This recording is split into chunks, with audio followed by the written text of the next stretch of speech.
Chancellor, you're head of the National Security Council here.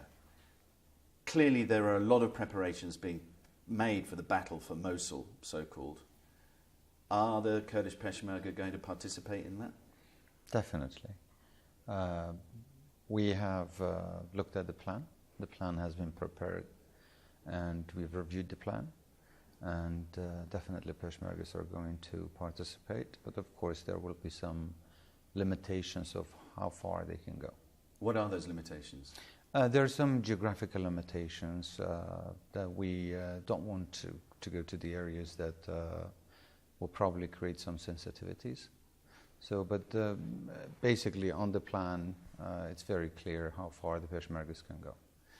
There are sensitivities in Mosul because of the cultural and ethnic sectarian makeup of that city. True. One of those sensitivities is that the Shia militias from Iraq may be part of this battle plan. Mm-hmm. What assurances do you have that that won't be the case? See, you're right. I mean, these sensitivities have to be taken into consideration. The components of Mosul is very mixed. You have very different people of different backgrounds, ethnic groups, religious groups. So you have to be considerate of how comfortable these people are going to be with the incoming liberating force.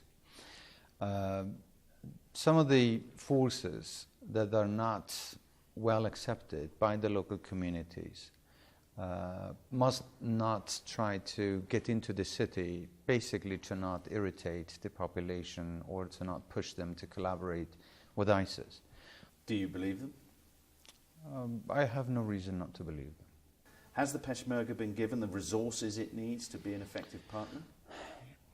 We have always asked for more effective weapons and resources to the Peshmergas. Unfortunately, they haven't been given what they have asked for or what they have deserved, especially in terms of giving protecting gears to the Peshmergas or the kind of equipments that they needed to quickly defeat ISIS, kind of weapons that they needed. Unfortunately, they weren't there for the Peshmergas, but Peshmergas were very determined to fight and defeat ISIS. Of course they did, but it was at a heavy cost, and of course we had many casualties. Of course, with more adequate, better equipments, our casualties would have been much less, and I think the enemy would have been defeated much quicker. So do you feel used as Kurds? No. We don't feel used, but we feel as part of this coalition against terrorism that the international community should have had more or felt more responsible to providing what the Peshmergas needed, as the Peshmergas are fighting not only for their own cause but on behalf of the rest of the world. Why do you think they've been so reluctant to help? There are some, like I said, political sensitivities perhaps, but I think these are they shouldn't have been used as an excuse, because this is a war against terror. And terror is a problem that the whole world is facing. Not helping the Peshmergas to the extent that they needed to be supported, for whatever excuse or reasons they might come up with, I think is not fair or not logical to be correct. However, we do understand that perhaps there are some regional players that may not be very happy and satisfied with the kind of weapons that Peshmergas receive, as they think that the strength of Peshmerga is not in their best interest, which again, I would definitely argue that that's not the correct calculation of how things are, because the strength of Peshmergas here, the strength of Kurdistan definitely is going to help not only Iraq but the entire region. When you say regional players, do you mean predominantly Turkey and to a lesser extent Iran? I don't want to name any country, but basically the regional players are very obvious, in all the countries that are here. And what preparations are you making for what some people have warned could be a humanitarian catastrophe? We have talked to the UN, we've talked to the coalition forces, we have talked to Baghdad, of course, and here in the KRG we've done all we can. So far, you know that we are hosting about 2 million IDPs and refugees from the rest of Iraq and also from Syria. We expect a big inflow of people from Mosul coming in toward here, toward Kurdistan. So their camps have been set up. But of course, we can provide them shelter, we can provide them security, but KRG doesn't have the capability to take care of them and provide all the needs for this large number of people that are coming in.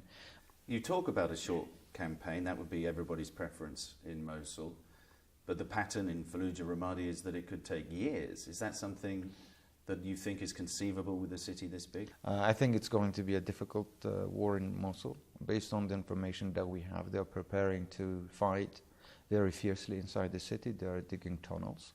They're preparing themselves to fight.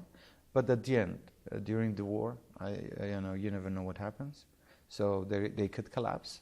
You don't know, and that's what we hope. But we have to be prepared for the worst and for a long battle. Doesn't that risk besieging Mosul and hurting the civilian population over a longer period? Well, Mosul has been besieged anyway, besides what ISIS has been trying to provide and do for the people, or let people do for themselves. That's a better phrase. They haven't allowed any assistance or anyone to go and reach this civil population. So in any case, it's a hard time to begin with. If we talk about where the Peshmerga, the KRG forces are now, they are beyond what used to be your frontier, if you like, with Iraq. Will you give that territory back that has been retaken? Like I said, let's be clear on this. We don't think that we have taken anyone's land. We have just reclaimed what has initially been ours. Now we have the chance to make it right. We've made it right, and we are going to defend it. So you're not going to move? Absolutely not. In that context, whether you're looking at Mosul, at Anbar province, at the relationship with Kurdistan, isn't Iraq going to face more civil wars even after the defeat of ISIS? Well, let's be honest. ISIS is just a byproduct. It's just a result of some much bigger problems. The root cause of this problem is political to begin with. If Iraq had worked for the last 100 years, we wouldn't have had all these problems. It didn't work. It has never been peaceful or safe, not for their own people or the neighbors. So the mistakes have been made in the past, and now it's time for the world to realize that there is the time to look for new approaches, for new solutions. If things are not approached that way? Then expect problems to continue. Expect terrorist organizations like ISIS to emerge again. Remember, before ISIS there was Al-Qaeda. So after ISIS there could be something else. The root causes have to be addressed, and the real problems have to be solved in order to prevent the rise of these sort of extremist radicalist organizations.